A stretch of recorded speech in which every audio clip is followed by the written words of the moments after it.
Hi friends, welcome back to my channel.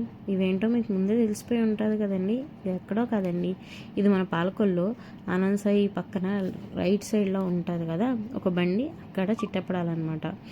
ఇది పాలకొల్లో ఉన్న వాళ్ళు ఎవరికి తెలియకుండా లేకపోవచ్చు, అందరూ ఫేవరెట్ ఇది. చూడండి, ఈ చిన్ని చిన్ని అప్పడాల మీద చాలా సన్నగా కట్ చేసిన ఉల్లిపాయ ముక్కలు, కారపూస, ఒక స్పెషల్ సాస్ ఒకటి తయారు చేసుకుని ఇంటి దగ్గరే వస్తారండి వాళ్ళు. ఆ సాస్ వేసిస్తారు.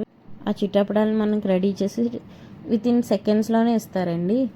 ఇవి అయితే చాలా బాగుంటాయి. ఒకసారి ఎవరైనా తినకపోయి ఉంటే కనుక ఈ చిట్టపడాలను ఒకసారి ట్రై చేయండి. ఇది ప్లేట్ ఒకటి 30 రూపీస్ అండి. డెఫినెట్గా అందరూ ట్రై చేయాల్సిందే, చాలా బాగుంటుంది. మర్చిపోకుండా అందరూ ట్రై చేయండి. Thank you.